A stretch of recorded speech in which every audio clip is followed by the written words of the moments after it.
Hi, my name is Lisa Counts, and I'm the owner of the Chopping Block.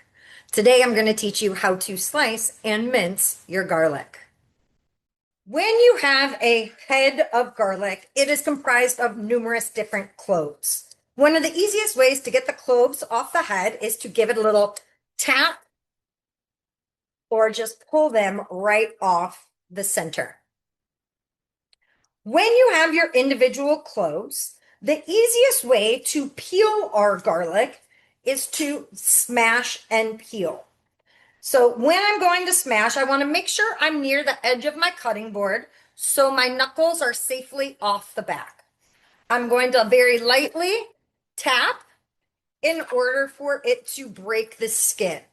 And this will make sure the peel comes off all together, like so. Now, if your garlic has a woody end, I would like to cut that off, especially if you are going to use your garlic in a raw preparation.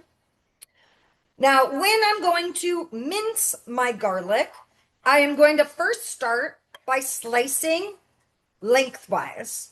And I'm trying to get this as thin as I can. Once you have your thin slices, you can then cut across those slices, rocking down and forward to get our garlic even smaller.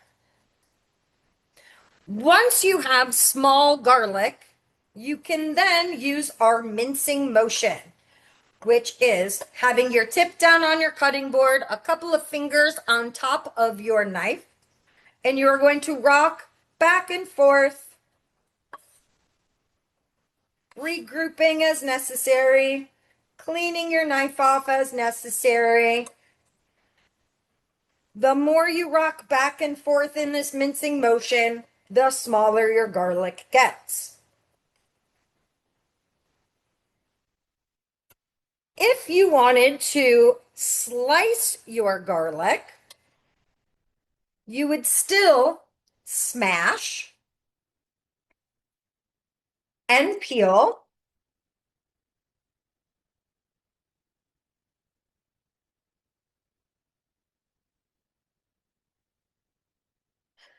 And when I'm slicing my garlic, I start at the woody end and I slice that off first.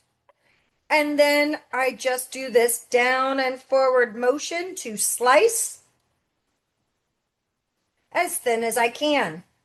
Now, the reason why you might want to mince your garlic versus slice your garlic is the smaller it is, the more punchy and strong flavor it is.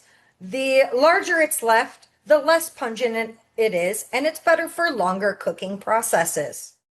And that is how we slice and mince our garlic.